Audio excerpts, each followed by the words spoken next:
Two trucks having sex. Two trucks having sex.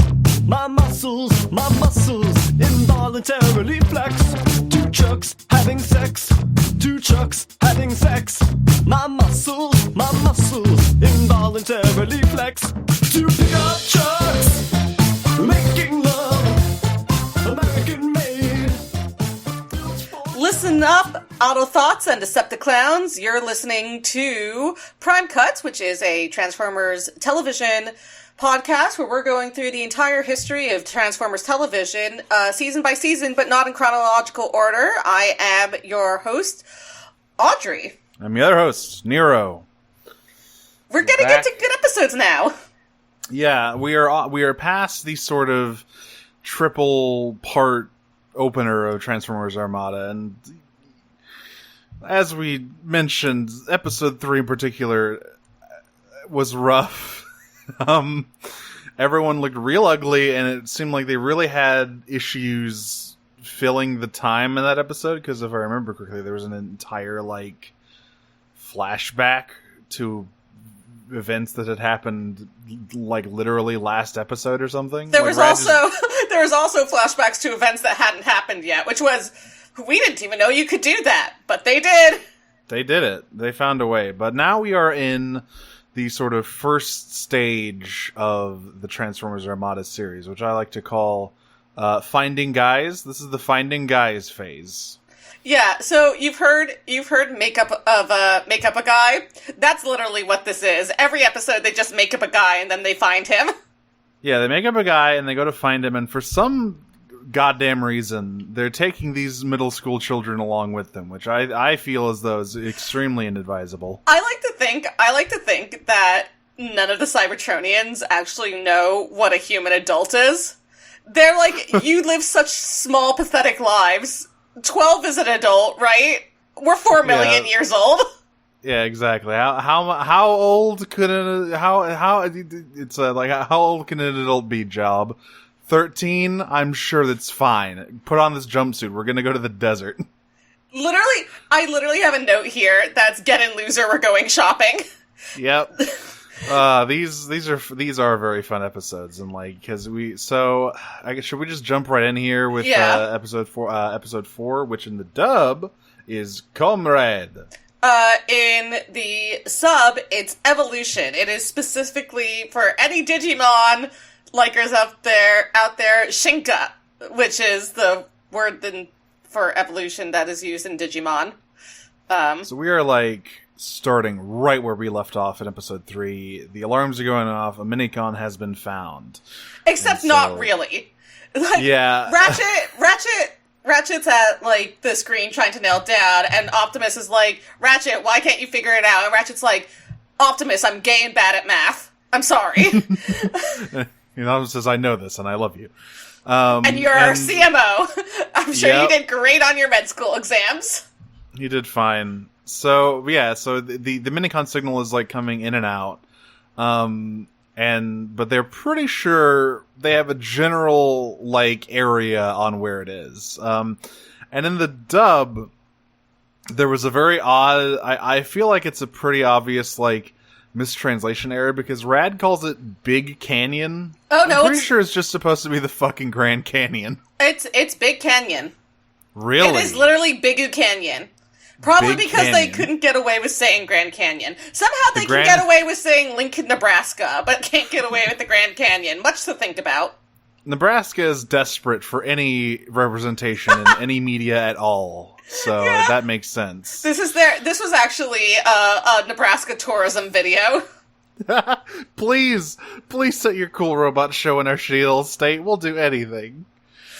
The Grand Canyon National Park was not interested. If any of our listeners are in Nebraska, I'm sorry, and also, I'm so sorry. I'm so sorry.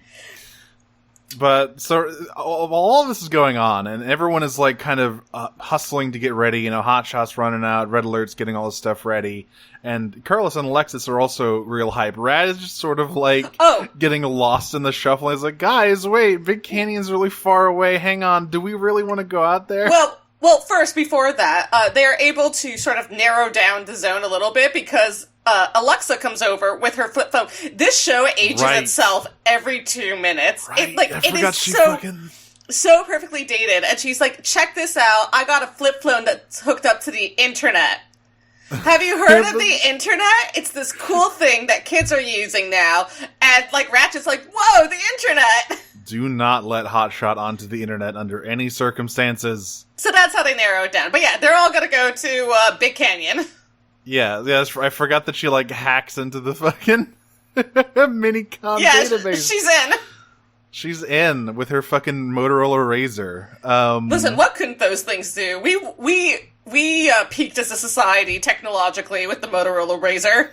We truly did. Actually, this is like 2001, so this is probably pre-Razor. It definitely is, because Razors, again, I don't love aging myself here, but, like, Razors were around when I was 13, which was like 2004. Yeah, I got my first cell phone in, like, 2006 in middle school, and it was a Sony Ericsson, just a shitty little flip phone. I had the Transformers animated theme as my ringtone for a while there. Oh, you would, yeah. So,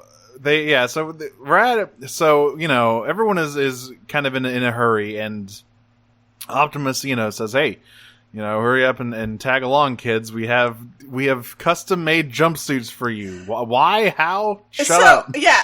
So these jumpsuits phase onto them. They, like, stand on a platform and they just, like, materialize around them. I am choosing to believe, because I cannot believe anything else, that these are actually just holoforms that they created for Alexis the kids. Later mentions that they itch, though.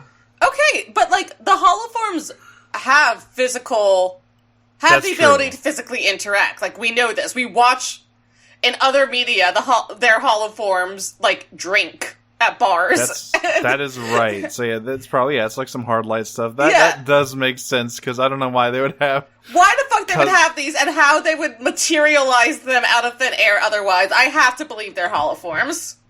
Yeah. And Ratchet has a great line here where he's like, these should reduce your injuries. Okay, so you are acknowledging here that you are about to put these children into a situation where they are likely to be injured. I believe that line is not in the dub. Yeah, go figure. Do not talk about the possibility of them getting injured. Oh boy. Yeah, but Rat is just like, he's just, it's weird because in the first 3 episodes it's sort of like establishing Rat as the sort of like oh, by the way, I did forget to mention all those White Boy Wednesday jokes. Rat's last name is White. Are you serious? His name is Rat White. Ooh. I choose to believe that the way they named him is that someone in the boardroom, it was like fucking 2 a.m. Everyone was half asleep. Someone was like, oh, it's like a rad white kid or something in there. I don't know. When will when in my podcast will I escape Farquaad voice White? Then someone erased the word kid, and they just said, yeah, good enough. Sure. But Rad is kind of supposed to be the sort of adventurous one, right? But here he's supposed to be the rad one. He's supposed to be the rad one, but here he's sort of coming across as like a worrywart. This episode is really funny because Rad just keeps getting left behind by everybody. Yeah, this is like, it's so funny because Rad sounds like a PSA and everyone else is like, whatever, loser. Yeah, he's like, guys, it's such a long way to Big Canyon. We gotta think about our schedule. And Carlos and Alexa are just like, shut the fuck up and get into the truck, asshole. Get in, loser. We're going shopping.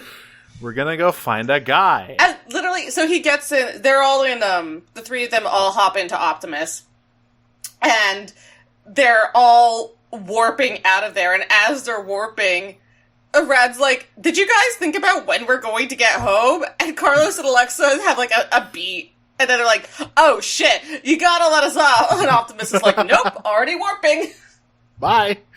This is our first warp gate scene. And once again, it looks very cool. I love the like, the multicolored flashes taking over their line art as they kind of get warped in, and then they stretch, and their outline like lingers for a minute before snapping to them. It's cool. It's a cool effect. It's cool. It looks like a very unpleasant experience, and by the reaction of the kids on the other side, they all want off Mr. Optimus's wild ride. Yeah, I wonder what kind of health side effects, long-term health side effects, repeated use of the warp gate has on an adolescent child. Probably nothing good. No worse than drinking. It just messes up your liver a little bit, I'm sure. It's like so you can get back from space and your bone density is all fucked up. But yeah, they don't like that very much, and I think it's someone, it might have been Red Alert, or maybe it's Optimus says, oh yeah, you'll get used to that, I guess. Don't worry about it. I can't imagine Ratchet saying that, so I'm gonna assume that it's Optimus, who has, like, very little sense of responsibility towards these children in these episodes, I will admit. Yes. Alright, I think I have finally pinned down where Armada Optimus stands on the Prime Dad scale, right? Where, like, Prime Optimus is sort of maximum dad, full dad. And then... Yeah, that's about as daddy, as you get. Meanwhile, animated Optimus and Optimus Primal in Beast Wars are sort of at the other end of that, where they are not dad. They are at best shitty older brother, desperately trying to control a bunch of unruly idiots. Optimus Prime in Armada is a dad, but he's like a cool mid-2000s dad who doesn't mind if his kids smoke a little weed. He won't tell on them. He's not a dad. He's oh my god, sorry. He's a cool uncle. Yeah, he's an unattached uncle. Yeah, he's a cool uncle who shows up every so often at Christmas, gives them cool gifts. He's Uncle Joey. He's Uncle Joey. Oh my god, he is Uncle Joey. He is Uncle Joey. Yeah, he does not really, he seems to think, these kids will probably be fine on their own. No skin on my nose. Like, he's a loving dude. He's just has no sense of responsibility whatsoever. He's got a lot on his mind, so very often... right, like punching his messy ex in the face. Oh, yes. Very often the responsibility for these kids falls on Red Alert, who is, in fact, a responsible guy, and who I would trust to babysit my kids, and Hotshot, who is none of these things, and I would not trust him with anything. Okay, I do have one note for Hot Rod in these episodes, which is Hot Rod's is the same. Yep. But we'll get to that. Anyway, so they all get to Big Canyon, and immediately Carlos has. You can see where, like, the alliances between, like, the kids and the bots are falling. This happens in every Transformers media. This isn't, like, it's a classic. Yeah, but, like, there's usually, like, 3 kids, and each kid gets, an Autobot of choice that is, like, their partner. Or, in the case of when there's only one kid character, usually you'll have a kid appeal character that the human latches onto, such as, G1 Bumblebee, right. Animated but Bumblebee. I mean, even in G1, you had like Astoria and Power Glide, Yeah. There were... Well, that's different. Right. Yeah, she sure did latch onto him. Holy shit, yeah, man. Astoria, girl, more power to you. You're living the dream. Excellent stuff. But yeah, when there are like a ensemble cast of kid characters, they do usually each gravitate towards a bot partner. Right. I think it takes a little bit for those to come out, because I don't think Carlos goes with Red Alert at first. I don't really think that's true. He ends up being Alexa ends up Red Alert with Ratchet, and Carlos ends up with Hot Rod. And Rad obviously ends up with Optimus. Prime. Well, one could argue that Alexis also has another, robot. Okay, again, her Autobot of choice is Ratchet. Her Autobot of choice. Her boyfriend is Starscream. Again, Astoria, Alexa, you guys are living the dreams. We'll get there.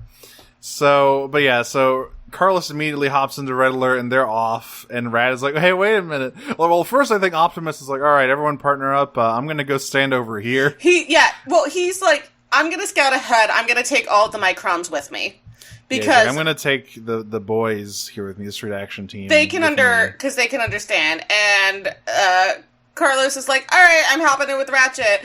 And there's actually a really cute moment. I don't know if they kept it in the dub, but Alexa goes over to Hot Rod and she bows to him and goes, "Yoroshiku." It's the spirit of the same. She kind of goes over and like very politely asks Hotshot for a ride. Like, "Can I ride with you, Hotshot?" Yeah. And so like Yoroshiku doesn't have like a great translation to English, but it's a sort of a combination of like "nice to meet you" and "please take care of me." The spirit is the same. Yeah, Hotshot's like, "Yeah, hop in. Let's go for a drive." There is also, I think, there's a bit where Carlos is like very excited to drive off. Yeah. But one thing I do like is that Red Alert he isn't quite as big of a stick in the mud as episode 4 might have you think, or episode 5 might have you think, because Carlos is like, "All right, time to hit the road," and Red Alert's like, "Hell yeah, let's go fast." Ratchet's really interesting in this show because he looks like Jazz. His name is Red Alert or Ratchet depending on version, and he acts like Prowl. He kind of does, yeah. He's like he's sort of a big amalgamation of a bunch of different bunch of emergency vehicles. Yeah, just a lot of emergency vehicles. Well, actually, what I really like here is in the dub, Optimus tells Rad to ride with Hotshot, and then he drives off, not seeing Alexis go up to Hot. No one is paying attention to Rad at all. They literally leave his ass. They desert him in the desert. Like, this is the actual classic definition of deserted. In the desert, Bradley walks. I mean, then, and as Rad finds himself alone in the Nebraska. No, sorry, it's not Nebraska. They're in Arizona, I guess. Yeah, in the Arizona desert. Canyon. We do get a cut over to the Decepticons. Moon-based time. Moon-based time. I actually have a question about the Decepticons in the subs. Yeah. So, obviously, Megatron is probably the same, megalomaniacal Decepticon leader. Always, calls his underlings, like, stupid assholes and whatnot. Yep. Starscream is in this one, I feel like at first they toned down a little bit of his emo-ness in these early episodes, but that really starts to shine through later. Yep. I would say he's pretty similar between the sub and dub. Now, Cyclonus and Demolish are the ones I'm curious about. So Cyclonus in the dub is sort of a, berserker guy who loves to fight, and he's always laughing, cackling maniacally and shit. Is that true of Sandstorm? Yes, that is absolutely true of Sandstorm. And Ironhide just doesn't have a personality. That's interesting, because in the dub, he's sort of a nebbish, put-upon suck-up a little bit. Which I find very funny, and obviously it constantly gets him into conflict with Starscream, who is right. I have a really funny comment about that in the second episode that we watch here. Actually, so we're at the Decepticon base, and everyone has noticed that there's a new Micron signal, and Starscream's like, "So we should probably go get that, right?" And Megatron's like, "No." And Starscream's like, "What?" So, what do you mean? And Megatron's like, "There's no rush. We know where it is now. As long as we get there before Optimus does, and the Autobots do, then it's fine." And Starscream's like, "Okay, but they're clearly going there, so, what's your plan, dude?" And this is when Sandstorm's like, "Oh, are you afraid because you don't have a Micron on your own?" And Starscream's like, "How am I the voice of reason here?" Yeah, I think that's basically how it goes in the dub too. Where Megatron's is like, you just want to hurry out there because you want the minicon, because you're the only one without one. Starscream is like, somehow, some way, I will be the voice of reason for the Decepticons, and literally everyone else in the room is more like being the voice of a loser. And Starscream's like, "Okay, cool, great." They fucking mercilessly roast his ass over the course of these 2 episodes. It's cool army, bro. Megatron just isn't, Armada Megatron just isn't a very good leader, all things considered. He's also not very smart. No, he's not. He is not. But you know what? He makes up for it with charisma. I assume that's how he got this far. Yeah. Charisma and being made of guns. So... yeah. Just shooting from the hip, as we see later on.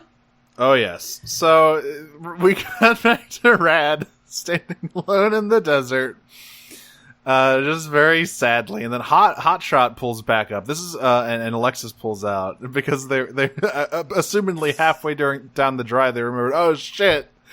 We got Rad. Yeah, they're like, and I've watched Home Alone. I know how this ends. Yeah. Oh man. I was about to say I wish there was some kind of Home Alone episode. I'm pretty sure there is like a Home Alone-esque episode in Armada somewhere where the humans have to defend from the Decepticons. There's got to be at least one episode like that in here.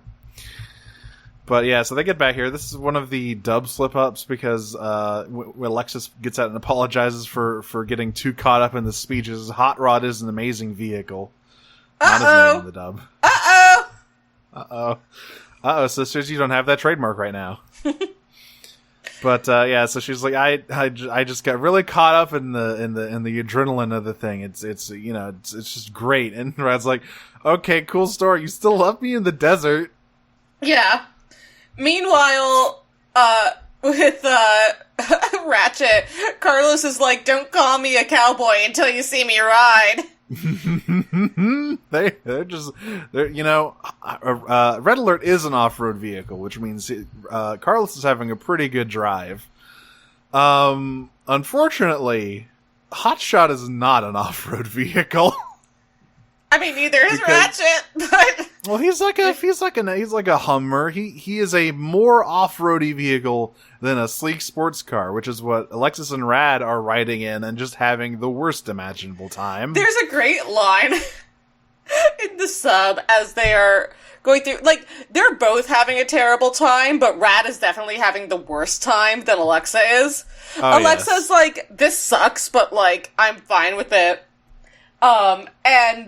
Like, Hot Rod is talking about how he should be on a highway going at 100 miles per hour or whatever, and Rad's You're right. like... And Rad's like, right. Okay, but that's not us. And it's like, and eventually, like, Hot Rod slows down. And he's like, man, I wish I was going faster than this. And Rad's like, well, I'm glad you're not. And Alexis turns to him with this great line. It's like, what's wrong, Rad? You didn't want to try flying? In the dub, she's like, oh, I was, I was, it was a pretty rough ride. I wasn't having a great time, but you were over there crying like a little baby. Rad's like, I was not. Shut up. Yeah, but so then there's like shots of Optimus just standing on a mountain somewhere interspersing all this, just sort of looking. It's so funny. Is there a minicon over there? Hey guys, are you seeing minicon over there? I was like, boop, boop, boop. My job here is done. Literally. So, yeah, eventually, at some point, Hotshot nearly drives them off a cliff. Yeah, and has to deploy his, like, I don't know what the hell these are. He has, like, this giant, like, pincer. What it is, like, I believe they're like saws, right? Because I think in the later episode, sort of. I mean, it looks like trees. Toothed pliers is what it actually looks like. Yeah. Right? But, like, they open up wide, and they're, like, these grooved things that, come out from the front of him and, like, dig into the dirt. And we see him, like, use it to ram people over. Starscream in the next episode. And do all sorts of things with. But here's just, like, a thing he can do. Cool. Yeah. You don't even need a minicon for that. And yeah, it's, at some point in all of this, the Decepticons have finally decided to get their asses onto Earth. Well, we should probably get the minicon before they do. So they warp down there. Yeah, Megatron has, like, this really catty, like, line to Starscream where he's like, where everyone is mocking Starscream for his, like, apparent cowardice, and Starscream's literally like, I'm not afraid. It just seems like bad strategy, but okay.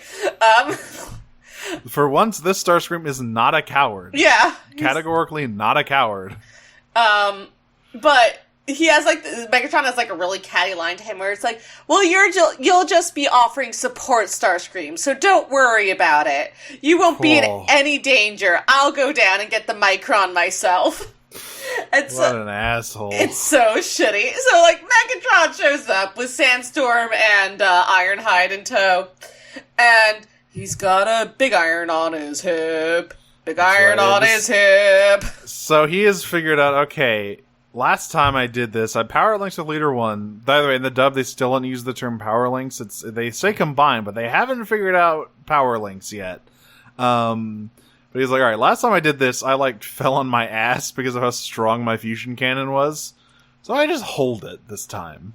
I'm not even unholstering it. Again, he's literally and metaphorically shooting from the hip. Yeah, he is. It's his tank turret, so he can't actually detach it. So he just kind of holds it like a gun. And it's Carlos and Ratchet that he's in front of. By the way, yes, it's Carlos and Ratchet. It's Carlos and Ratchet he's in front of, and then I believe is it Hotshot who's being menaced by Demolisher and Cyclonus? Yeah, so it's Hotshot with Alexa and with Rad, who Sandstorm and Ironhide are going after. But there's a line here. Alexis, so Rad is obviously a bit freaked out by the fact that the Decepticons are here now, and Alexis says, "Just don't let them see that you're afraid. They're not bears, Alexis." See, that's good. These were good episodes, everyone. They are. Like, one thing I really love about this is because the Autobots have these squishy humans riding around in their cabs, they can't, like, transform, so there's a lot of vehicular combat going on here. We see a solution. We see Hotshot's solution for this in the next episode, which we'll get to. But I do actually want to talk about Ratchet's solution, because it's also very good. Because Ratchet says to Carlos, he says, hold on tight. First of all, this kid isn't even wearing a seatbelt. Oh, none of them are. None of them are. But, like, good God. So he says, hold on tight, and Carlos, like, turns around in his seat and clutches the entire back of the seat. Yes, he does. Like, oh, man. Blacker Ratchet does the same as Black Arachnia did. Da-da-da! So, he tells, in the dub, he says to Carlos, hey, open my door. So he does, and then a fucking grappling hook sprouts out of it, and he wall rides the canyon. He literally spider slings himself across the canyon. In vehicle mode. So he's just a fucking emergency vehicle. It's like, got stunts. He does got stunts. Yeah. And Megatron's like, okay, whatever. I'm gonna get this mini-con, because he realizes that Optimus has basically got into, like, they've all identified, there's, like, a weird shape in the wall. Yeah, there's like a weird circle in the canyon. And Alexa and Rad, as Hot Rod drove past it, were like, that's probably the mini-con. And Hot Rod, like, messaged Optimus and been like, hey, I think we found the mini-con. So Optimus has found the mini-con, and Megatron realizes that, so he goes over to where Optimus is. And he's beating the shit out of him. Damn. Yeah, no. Optimus is like he's putting himself between him and the minicon, right? And so he is trying to not let it come to any harm. And so Megatron is just blasting him. Yeah, it's like, how big that Matrix? Small. Leave me alone.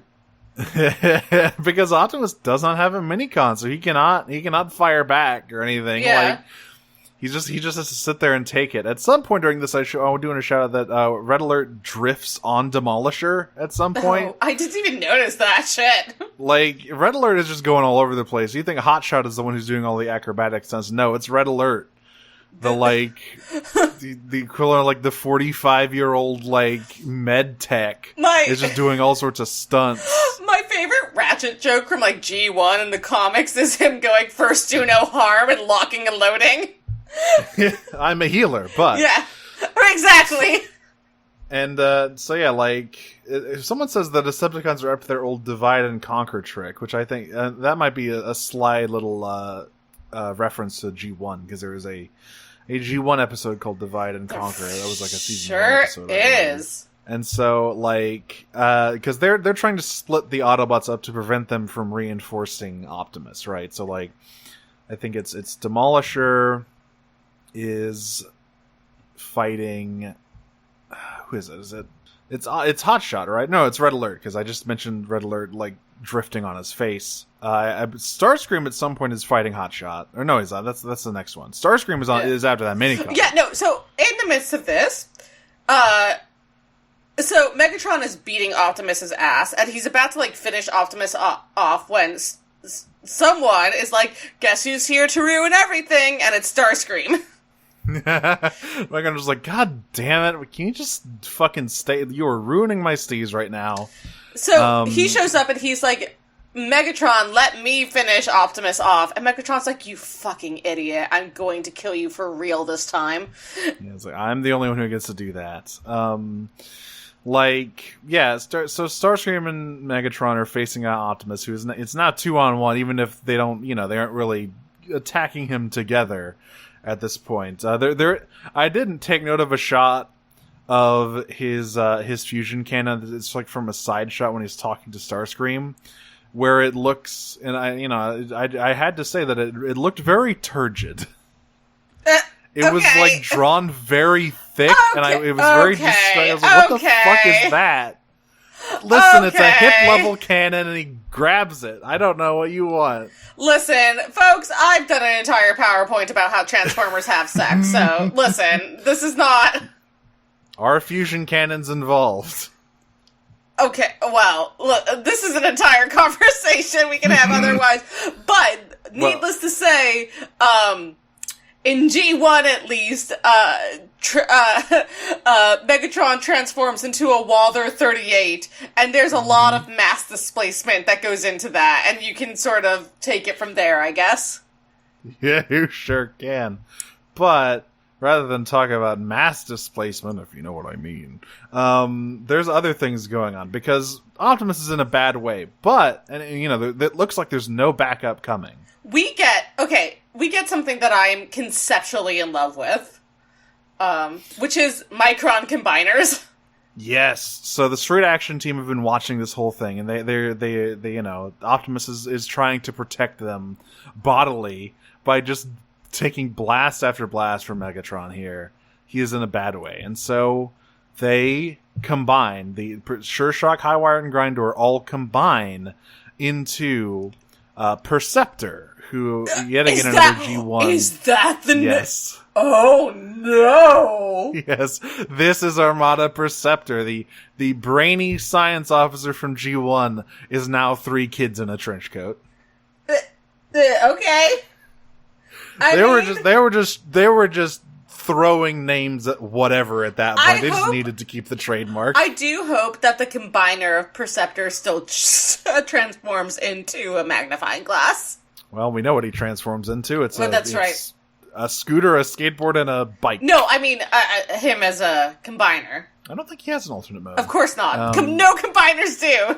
Yeah, what is his name in the sub? Oh shit. Give me a second. Bumble. This is Bumblebee in Armada, or in Micron Legend. Oh my god. Oh my god! It's Bumble! It's Bumble! It's Bumble! He's here. Okay, I do want to just note some of the other foreign names, actually. So in Korean, it's Pigeon. Pigeon. And French! And in French, it's Perpetrator! Perpetrator! What? What a good franchise Transformers is! The fool who spotted the perp, and he just stunted on Megatron and Starscream. Megatron and Starscream got their ass beat by 3 kids standing on each other's shoulders. And literally 3 kids in a trench coat.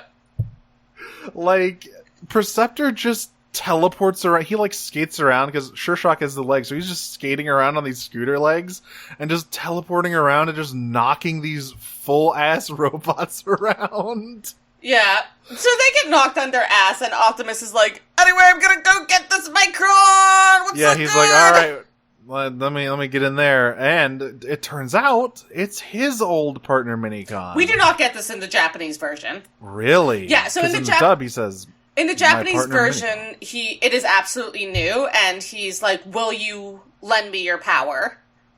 He's basically like, I know we've just met, but will you lend me your power? And I quite like that. He's like, hell yeah, I will. I like that more than, the other, it's my old partner Minicon, just like Megatron had. Which, by the way, another weird dub thing. He calls this Minicon Leader 1 in the dub. At the end of the episode, he's like, with Leader 1's help. This is not his name. His name is Sparkplug in the dub. Yes, named after the dad from G1. Yeah, no, it's good. In the let me look at what his name is in Micron Legend. It might be the same actually. Oh, it is Prime. It's Prime. Okay, this is Prime. Here he is. Yeah, I really like Sparkplug's design. He's got a cool head. He comes out posing. I forgot about this. He does. He's got his arms crossed. He's literally stunting on everyone. Oh yeah, and then so Optimus and Sparkplug combine. Optimus goes super mode, combines with Sparkplug, and he got that thing on him. Yeah, he was like, "Guess what? Team Rocket's gonna blast off again." Yeah, he just fucking blows Starscream and Megatron away with this huge cannon, and Megatron's like, "Okay, time to go. Bye bye." So they all warp away in their short distance warp that the Decepticons have been shown to have now. Yep. The funniest part of this for me is Sandstorm, who gets like yeeted out of midair. Yes. He's like mid-laugh in the dub when he gets teleported away. It's really funny. It's really well done. Yeah, so they're back on the base. Well, first, the Autobots are celebrating. They have a new friend. This is where he calls him Leader 1. I also need to call out Gary Chalk. The way he says Minicon, it's like Minicon. It's like an E in there. It's a schwa, it's a schwa, and there's nothing you can do about it anymore. It's a Minicon. But yeah, everyone's happy. Comrade is obviously named after Sparkplug here. He is their new comrade. Yeah. He reads theory. Yeah, exactly. He's Grimes in a in a steampunk in a fucking steampunk elf outfit. In a Wish.com steampunk onesie. Reading Communist Manifesto.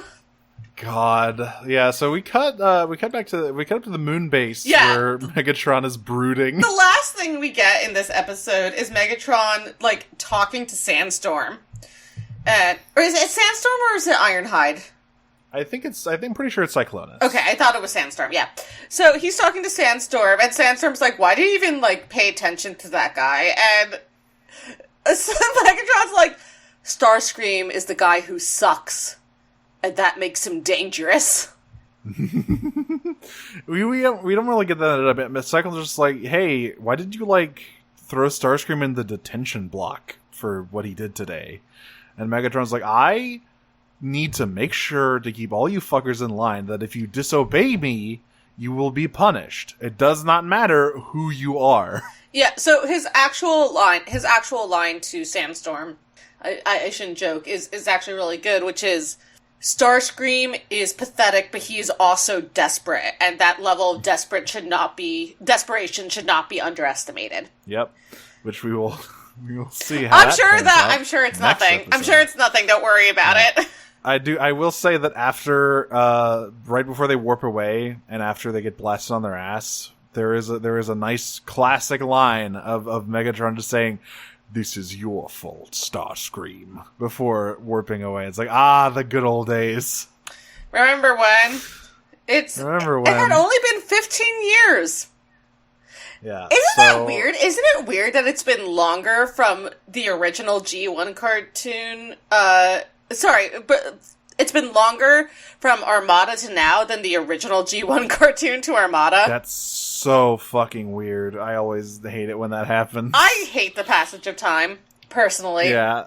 So, I guess we just hop into Soldier here. Yeah, or in the sub, it is Military Men. Same thing? Yeah? Yeah, I mean, right. names is the same. So I have a note actually here. So this is the first Armada episode to have the proper intro. I didn't mention it, but episode 4 starts with a shortened, like, eye catch intro, which is just like Optimus driving through the desert and transforming while the kind of like eye catch music plays, which is a more heavy version of the main Armada riff. This is the actual Armada intro, and there were a few versions of this. In the early episodes, it is Rad narrating the premise of the show over the opening, the immortal, "My name's Rad, and I want to tell you about the Transformers," and just telling you what the show is about. Later episodes would have the narrator delivering the opening dialogue here. But, like, this is the actual start of the Armada intro. I just wanted to make note of that, and it's really fucking weird that it took until episode 5. That is a little bizarre, yeah. So Hotshot's playing tag with the kids. He's not very good at it. He has to cheat. Well, okay. They say it's cheating. They're also using microns. I guess, but, like, Jolt is a helicopter. So that is more mobility than a skateboard has. More mobility than his skateboard, which is a rocket jet powered. Oh god, he never uses the rockets. Presumably because if he did, he would just be it's a fucking rocket-powered skateboard. You can't stay on it. You'd just be thrown from the skateboard. But yeah, so they're playing tag, and all the kids are using their microns, and Hot Rod decides, if you're using your microns, I'm gonna use mine. He uses Jolt to, scruff Carlos like a kitten? Yep. This is foreshadowing, by the way. Yeah. So, the entire time we just get shots of Red Alert hard at work trying to get this goddamn base up and running, while Hotshot is running around playing tag. And eventually he's just like, Hotshot, can you fucking, like, take this shit seriously for a little bit? Absolutely not. Here? Have a nice day. No. Yeah, Hotshot's like, I don't, sounds fucking boring. I was recruited as a warrior, so I shouldn't have to help out around here. And Red Alert's just like, you fucking asshole, what did you just say? So this is kind of where we get the main conflict between these two kind of introduced. And I will say, again, like, Hot Rods is the same. Rods is totally the same. This is, despite this being like a combination, Hot Rod in the show being like a combination of like G1 Hot Rod and probably Bumblebee. Bumblebee never had this much to. No, I mostly mean in terms of like design and color. like experience. Like this is like Hot Rods is the same. This is 100%. All the things that happen in this episode is 100% something that G1 Hot Rod would say. Oh yeah, absolutely. Particularly pre-Matrix. Oh yeah, like this is you like just slap Judd Nelson over some of this dialogue. It fit right in with G1 Hot Rod here. And eventually, like... Oh yeah, there's a weird internal monologue Alexis has where she's watching these two kind of bicker. Where she's like, everyone's really on edge. I have a feeling some big move is going to happen soon. I'm like, what the hell are you talking about? Yeah. I don't know what that was. So anyway, Ratchet's like, please, I'm begging you, be quiet for like 5 minutes so I can finish this very important work that I'm trying to do here. And Alexa's like, yeah, so tell me more about like that work and all that. And they have, like, there's like this flashback to Cybertron, which looks like dog shit. It's really pixelated, It's extremely pixelated. It looks like, I was like, what the fuck is this pixel art? But like, Ratchet's like, listen, like, I know this space really well. I know Optimus really well. We've been friends for a very long time. And I know Hot Rod Wells, like, extremely well as well. He's just like, he's younger. He hasn't been here as long as the two of us have. So... Does Optimus come in at some point to, like, tell them to knock it off, I believe? Yes, yeah. Because I think in the dub, Optimus tells Hotshot, like, hey, listen, like, I know you think Red Alert is just some stuffy shirt, but like he and I were in the shit back in the day. He was my I would not have made it through the war without his help. You haven't seen the full extent of his abilities, is what he says. No, you have not. Oh, I'm so excited. He, not to get ahead of myself, but he shoots the fucking chest pizza in this episode. Ultimate or frisbee? His fucking, I forgot that he actually does do the chest thing in the show. I thought that might have been a toy only feature, but no.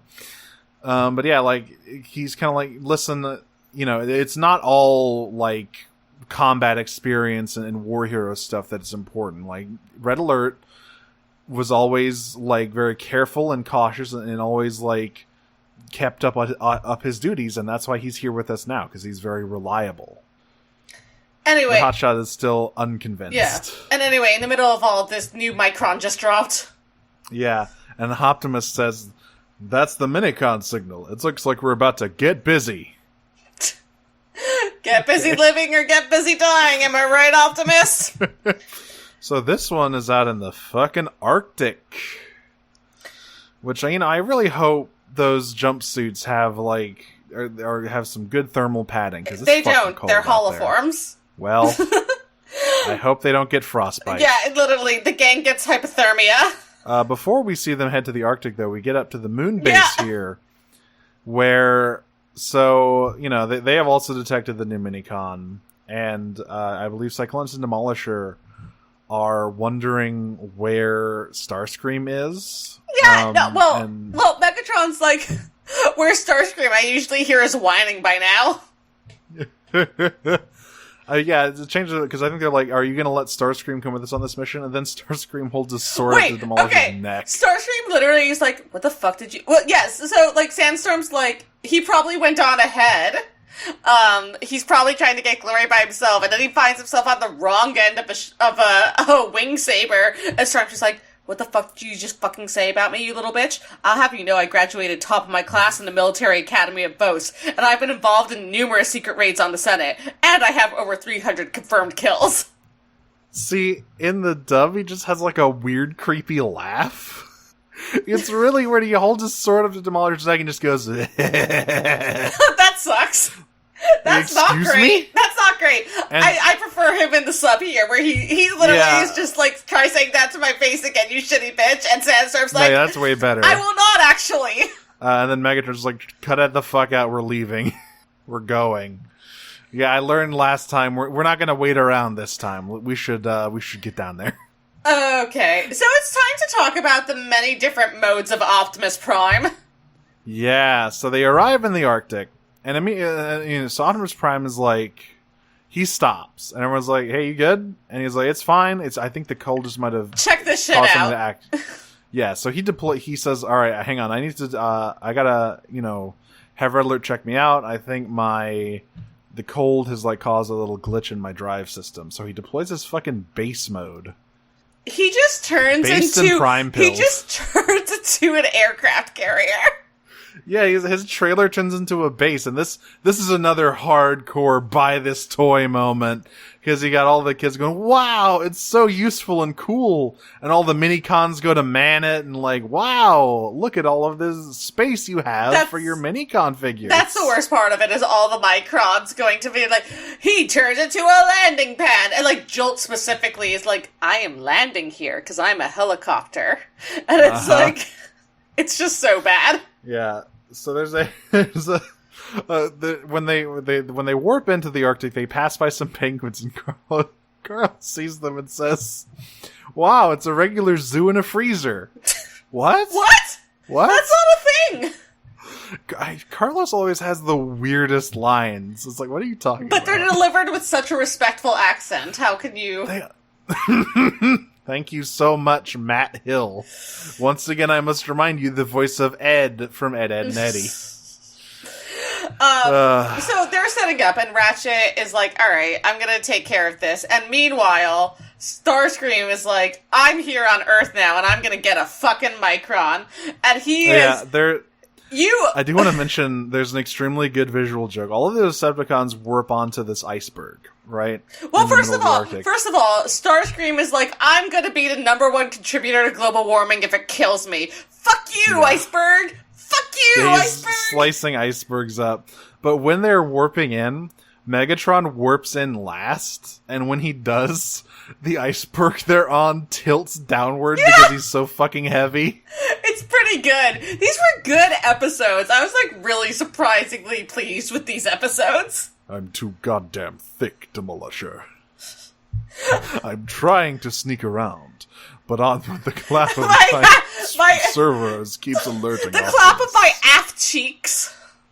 As we say in the Transformers fandom, the clap of my aft cheeks. Yeah, so Starscream immediately flies off and like, I'm gonna get the minigun, and just flies off and stands. Cyclone's just like, Jesus fucking Christ, what's his problem? Which is extremely funny coming from that guy. So it's like, I don't know if this is the same in the dub, but in the sub, it is clear that like, before he left for Earth, like, Starscream is like, is anyone going to, like, go after this mini-con? And Megatron's like, if you want it so badly, why don't you go? And Starscream's like, fuck yeah, I will.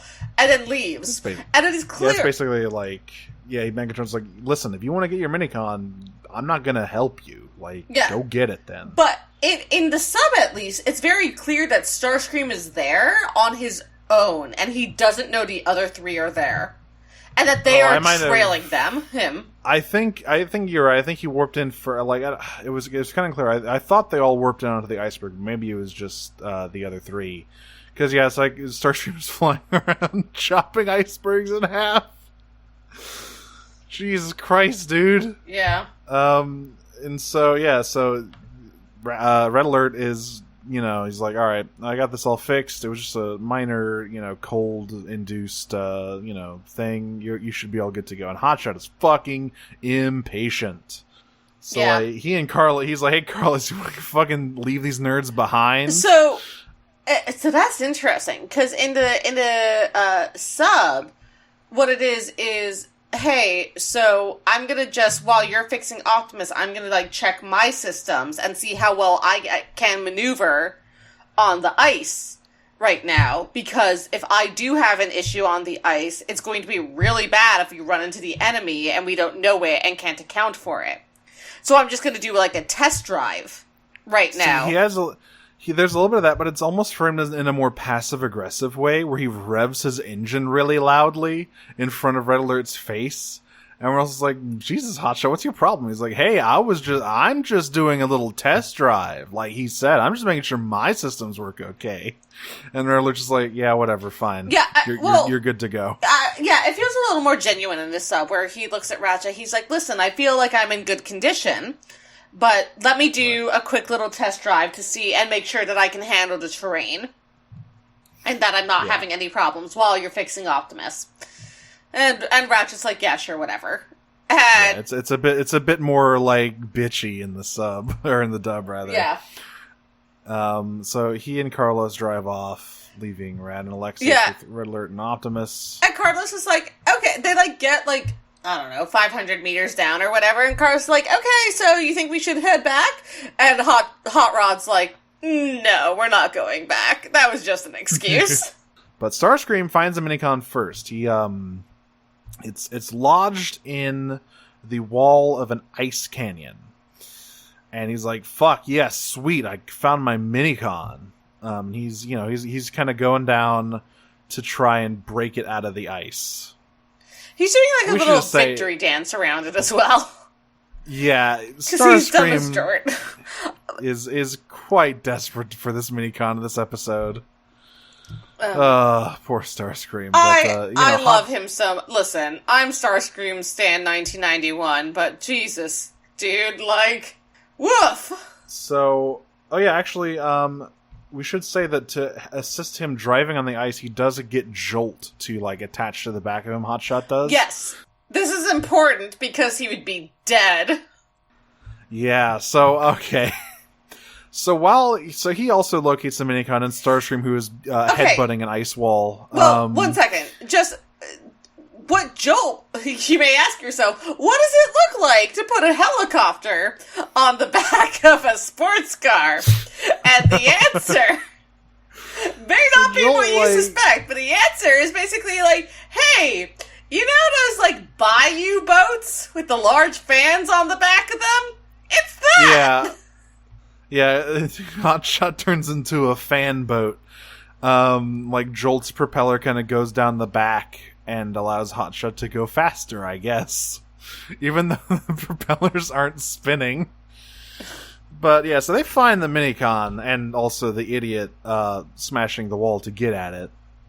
But at that point, Cyclonus and is it Cyclonus and Megatron, or just Cyclonus who caught up? Shit. I believe it's just Cyclonus. Yeah, I think it's just Sandstorm. Because what happens is, so in the previous episode we said, man, it seems really dangerous for them to be hanging on to these kids in their interiors while they're fighting Decepticons, and Hotshot agrees. So what he does is swerve, drift, dump Carlos out of his side door into the ice canyon. Yeah, we had last episode, Alexa was like, Rad, you didn't want to try flying? But hey, guess what? This episode, Carlos gets to try it! Yeah, and he seems terrified, so Hotshot just dumps this kid in the canyon. It's pretty Jolt bad. Jolt has to swing down to pick him up! It's like, this is why you should never trust Hotshot with kids. He's not responsible. So he transforms to fight Starscream and Cyclonus here. Starscream kind of breaks away. Or, actually, I think, isn't there a point where Hotshot tackles Starscream in car mode? Yes! Yeah. So that's the opening move, right? Yeah, so... Because Starscream climbs up once he sees Hotshot come. He's like, you aren't gonna get my minicon! And then Hotshot just fucking knocks his ass into the canyon with his, like, grabbers or whatever. Yeah, it's hilarious. All of this is, like, extremely funny stuff. There's, like, a big fight, and, like, the other Decepticons come over. The best part about it is that, there's, like, all these explosions happening, and the other Autobots are like, hey, what's going on over there? And Optimus is like, I'm gonna guess that is Hot Rod. So, yep. It's a red alert. It's like, oh, fuck, I'll go get him. Yeah, so Ratchet heads on over, and he's like, Ratchet ends up in a Mexican standoff, basically, with Megatron, who has grabbed Hot Rod. Yes, he's holding him hostage. Holding him like I hold my cat. Yeah, he's not holding him at gunpoint or anything. He's just, like, sort of grabbing him. Yeah, has just, like, sort of grabbed him around the torso, and he's so large that Hot Rod can't do anything about this. Yeah, and I actually should say that Jolt, I believe, deposited so Carlos is back up on the ice, and I think Rad and Alexis accompany Red Alert over here. And the three of them, are they going to get the minicon, or am I misremembering? Maybe I'm thinking about episode 3 when they're in that cave getting the minicon. I don't actually remember. Oh, everything got a little fuzzy because I was too busy thinking about the chess piece. So Carlos is like hanging onto the cliff by a thread. That's what they've gone to do. They've gone to save Carlos. Right. Who he gets knocked off by the explosion. But where he is over where the Micron is. Okay, so there he's like, hang on, guys, I got this. I'll get the minicon. Meanwhile, Hotshot is getting fucking lit the fuck up by everyone here.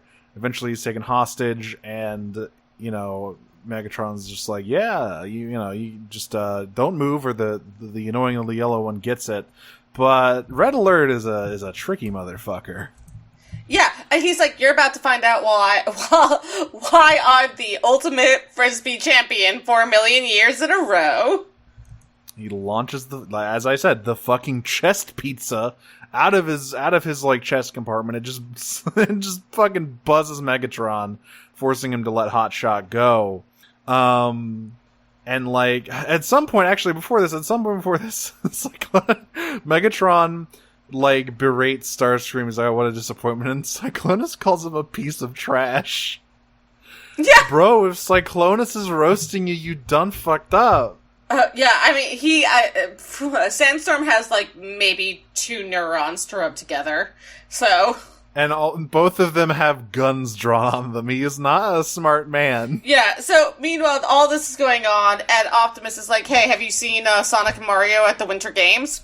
And he is coming in for the snowboarding championship here, except no board, just him on his legs. This fucking slaps. I love it. He's like, hey, because, like, you know, they're still outgunned and outnumbered here, Hotshot and Red Alert, but then Optimus just comes sliding down. He's sliding over cars while he shoot, except he's the car. Daddy, sorry.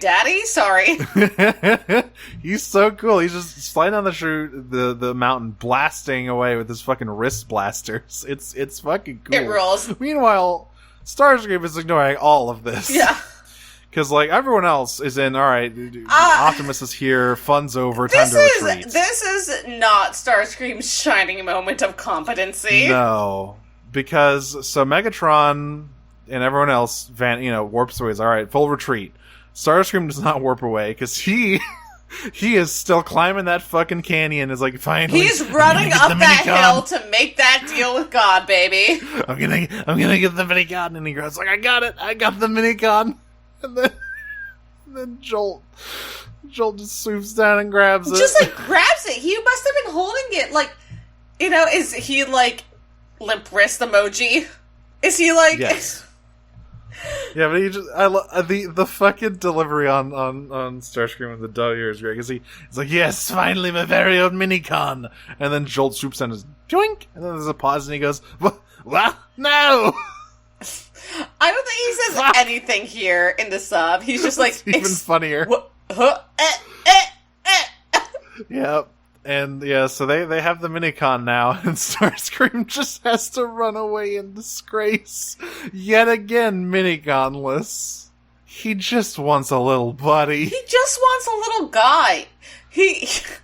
As any cat owner will tell you, he just wants to wake up and look at a little guy and know that there's a little guy who lives in his house. Yep. Oh, I should say that the humans, obviously they're in danger because Starscream's climbing back up the canyon. So Red Alert gives them a ride on his fucking frisbee, which is apparently safe to stand on, despite also being a, like, projectile. It's all holoform. It's all hard light. All purpose.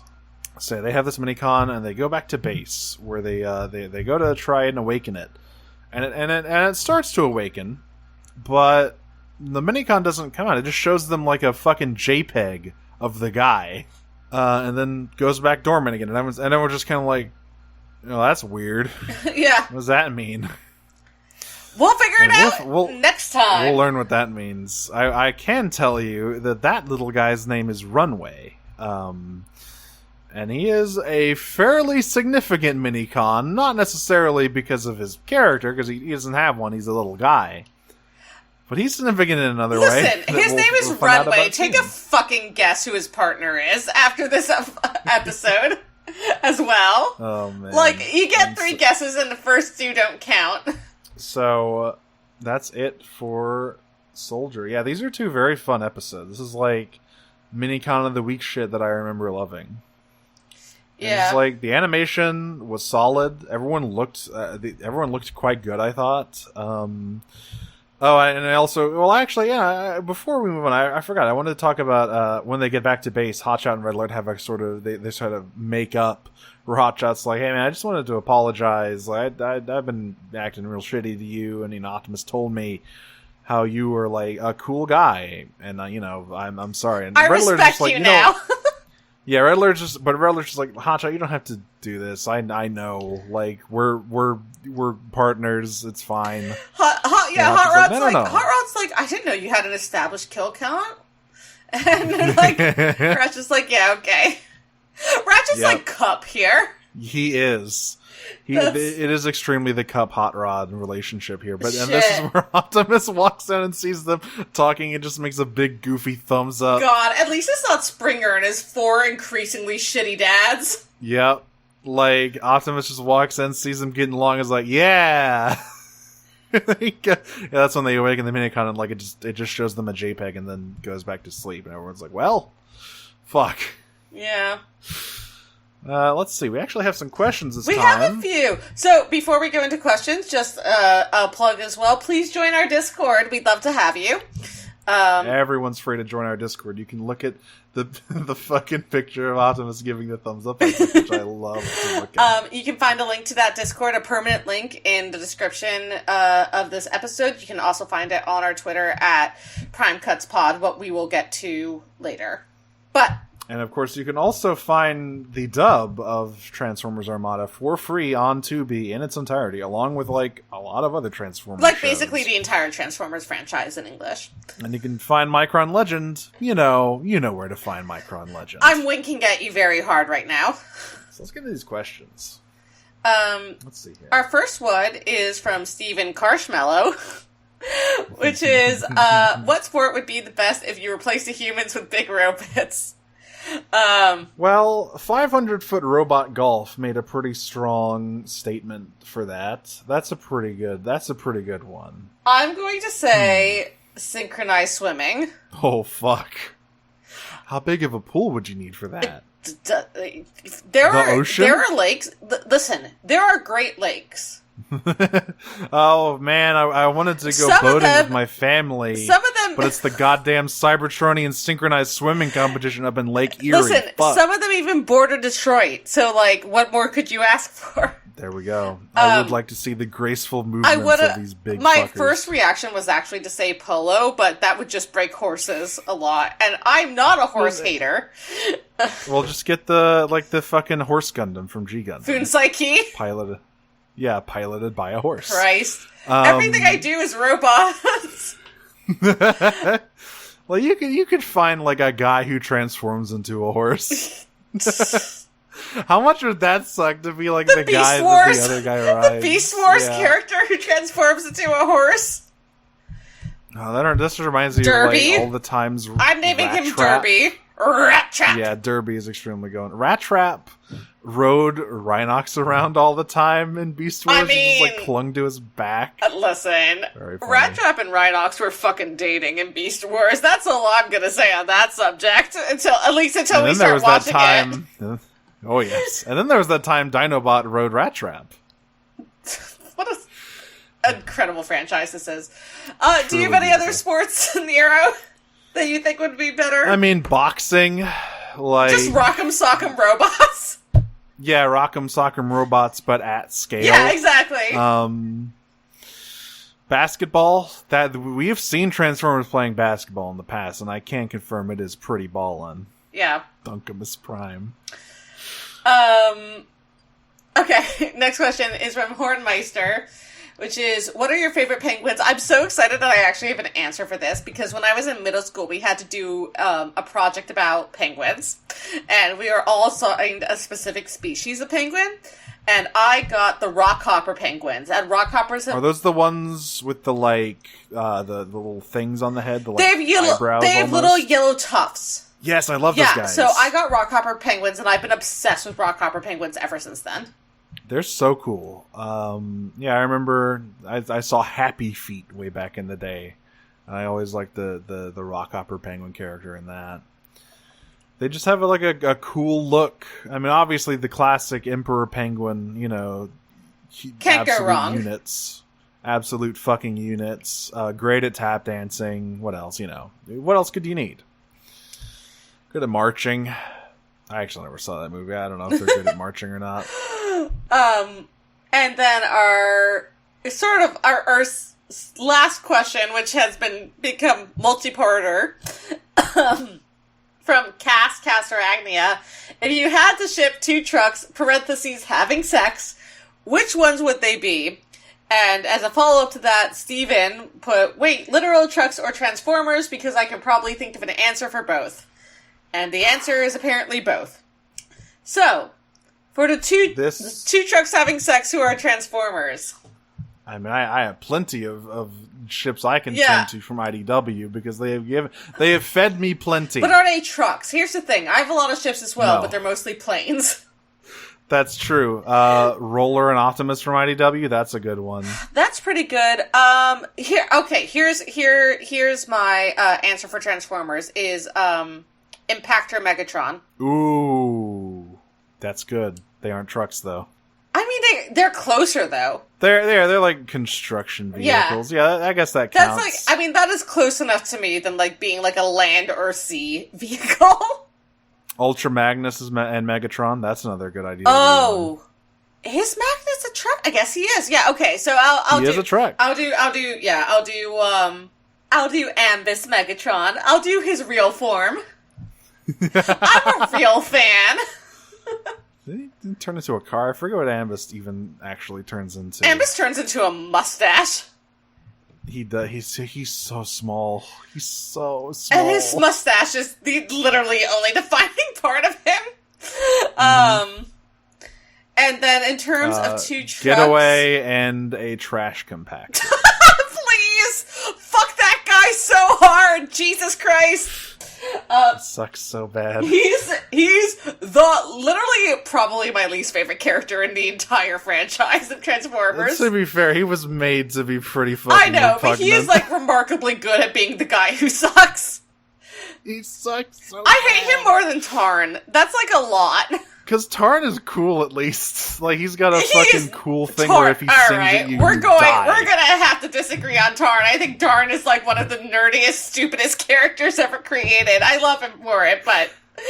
He's got 2 fusion cannons. Because he's like Megatron, but better. Notice me, senpai. Exactly. In terms of literal trucks, a Rolls Canardly. 2 Rolls, just a Rolls versus a Canardly. There you go. The Oscar Minor Wienermobile. And... Who else? Who's fucking the Oscar Mayer Wienermobile? Come on, Nero. I'm trying to think of other funny novelty trucks. But the only one... He's getting fucked by the Goodyear blimp. Don't worry about it. There we go. The Oscar Minor Wienermobile and the Goodyear blimp. Oh, Christ. They're in love. That is, I don't know what ship that is, but that is a canon Transformer ship somewhere. Imagine being the guy who turns into the Oscar Mayer Wienermobile. Weenitron. Wheelie. Oh. God. Wheelie or Huffer. They really did name a guy Huffer. They sure fucking did. I wonder why that guy never shows up anymore. Who could say? Folks, we've been Prime Cuts. We sure have. You can find us on Twitter at PrimeCutsPod. Again, our website link there is the permanent link to our Discord. Please join our Discord. We'd love to have you. We already have a really nice small community, but we'd love to grow it a lot. I want a nice big community. Exactly. You can find us on the Noise Space Network, which we are so excited to be a part of. You can find the Noise Space Network at noisepace.xyz. Because we are managed by Matt GameCube, our webmaster, who is Canadian. And you can find that at noisepace.xyz. Other shows on the network that are really, really great include Kamarocha Radio and Kyle XY and Slappers Only and 0 to 0. There's so much stuff on there. Special shout out to Nightmare and Era. Donna Roy's Nightmare and Era, which I know has shouted us out in the last week or so. Yeah. And personally, you can find me, Audrey, at Optimum on Prime, which is my funny robot internet joke, which you should all get if you're somewhere within the Northeast where Optimum Online operates and are listening to this podcast. You can find me there at Optimum on Prime on Tumblr and Twitter. You can also listen to the other podcast I host, which is Pod of Greed, a Yu-Gi-Oh! Podcast. We're at the end of GX Season 2. That's also on the Noise Space Network. You can find us on Twitter at Pod of Greedcast. And if you're interested in hearing more from me, you can follow at The Reticulation on Tumblr, Twitter, and Facebook. That's TheReticulation for updates about a website I am trying to launch with a very good friend of mine to uplift and spotlight LGBT voices in the realm of pop culture criticism. And you can find me on Twitter at DragonSmoocher. You can find some of my other projects, past and present. I've got my She-Ra podcast at Podcast of Power on Twitter. Recently finished that with my good friend Jane. I am currently co-hosting on Disney Minus, which is a podcast all about the Michael Mouse media properties. If I were to meet him in single combat, I would tear his spine out like a predator. That's a Disney Minus pod. You can also find me and Jane's next podcast project, which should be starting up pretty soon, Radio Free Heidelin, the complete a complete analysis of Final Fantasy XIV, the entirety of it, leading up and following Endwalker. 8 years of story content. Finished the last Shadowbringers patch. Congratulations, you no longer have to play up to level 60. They're doing it for you. Yep. I finished the last Shadowbringers patch. It did make me cry several times. It's a good game. You can find that over at Heidelin Radio on Twitter. And that's me. Until next time, I'm going to place a photo in my Starscream Cringe compilation and roll out. I am going to attempt to slide down the slope, firing 7 guns, just like my hero, my cool Uncle Optimus Prime, and then I'm going to trip and literally roll out. Peach. Robo Peach.